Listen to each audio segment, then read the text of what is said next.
Motardement, bonjour et bienvenue sur ma chaîne que je vais consacrer à la moto et d'une manière un peu plus générale aux sensations fortes. Pour faire ça, je suis pas tout seul, j'ai le plaisir de te présenter Axel. Alors Axel, c'est elle qui m'accompagne dans mes aventures de motard depuis très longtemps. Comme tu as pu le remarquer, c'est une Honda CBR 1000 RR de 2004. Et comme si c'était pas assez long, on lui a rajouté Fireblade. Enfin bref, c'est une Honda CBR 1000 RR Fireblade. Bref, pour moi, c'est Axel. Malheureusement, son moteur d'origine s'est fait couler une bielle et elle est tombée dans le coma. Alors on a tenté une opération à moteur ouvert, mais son vilebrequin était beaucoup trop endommagé. La seule solution, c'était de lui trouver un nouveau moteur. Mais encore fallait-il trouver un donneur compatible. Alors on a prié pendant des heures le dieu chronomètre de bien vouloir nous donner un moteur. Et un jour, bim, coup de fil. C'était le docteur. Il avait un de ses patients qui s'était cartonné, mais son moteur était encore bon. Du coup, on a pu lui greffer un beau petit moteur presque neuf de 2006. Et on est reparti mettre du gaz. Et je te laisse imaginer comment je me suis senti quand j'ai entendu son pot d'échappement pour la première fois après ça. Alors la bonne nouvelle, c'est que les carters de son ancien moteur ont pu servir à soigner une autre bécane. Alors quelque part, moi ça me fait plaisir de me dire qu'une partie de son ancien moteur a pu avoir une nouvelle vie ailleurs. Alors, tu l'as certainement remarqué aussi, le noir, c'est pas au catalogue chez Honda. C'est parce que j'ai déjà changé tous les carénages. Malheureusement, pas qu'une fois. Alors, tu l'as certainement remarqué aussi, elle n'est pas d'origine. C'est vrai. J'ai fait quelques modifications pour la performance, mais surtout pour le style. J'ai envoyé son compteur aux États-Unis. Maintenant, le fond est blanc et il s'éclaire en bleu. Les diodes s'éclairent en bleu aussi, sauf celle des feux, qui normalement était bleue et qui maintenant est blanche. La bulle est fumée. Bon, c'est pas très pratique pour la piste. Les clignots sont intégrés au carénage. Les feux sont en xénon.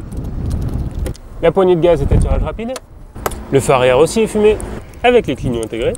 J'ai mis un point carbone, un indicateur de rapport engagé, des disques pétales, à l'arrière aussi, s'il vous plaît, des durites aviation et un petit shifter, mais on y reviendra plus tard. Alors, avec Axel, on a vécu plein de belles choses. Les pannes de batterie où il a fallu que je la pousse. 200 kg la bête. De la pluie internationale où j'y voyais rien, le seul but c'était de nous ramener en vie. Le tac tac tac tac tac tac tac tac tac tac tac, super stressant quand elle a fait sa bielle. Ah oui, il y a eu l'angoisse aussi à la station essence, quand le ballast du xénon a fait sauter le fusible du démarrage. Ok, bon, vu comme ça, on dirait que la moto c'est que des galères. Bon, c'est un peu vrai. Pas du tout. C'en est beaucoup, mais finalement, c'est aussi beaucoup de plaisir. On s'est fait des balades internationales sur des petites routes magnifiques. Alors, juste, parenthèse, une petite route magnifique pour un motard, ça veut juste dire que c'est bourré de virages, même si c'est au milieu d'une part. On est parti en vacances, on a eu peur, on a eu froid, on a eu chaud, mais surtout, on a fait de la piste.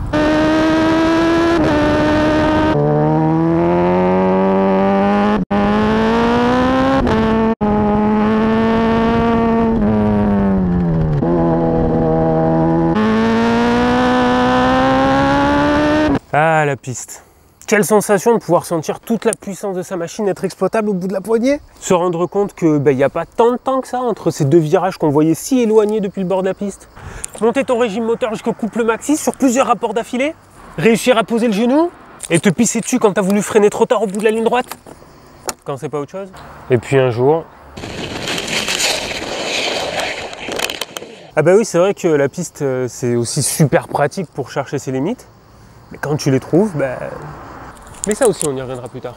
Enfin bref, je me rappelle de comment je me suis senti après ma toute première journée piste.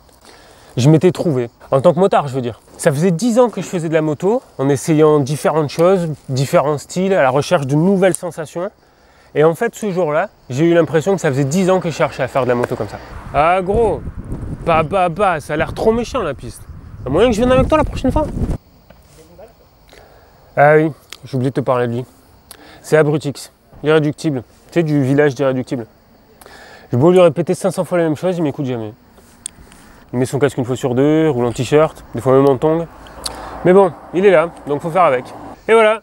Bon, maintenant qu'on a fait connaissance, on va se retrouver pour d'autres vidéos. Mais avant de partir, je voudrais m'adresser aux automobilistes. S'il vous plaît, quand vous déboîtez, pensez au petit coup d'œil.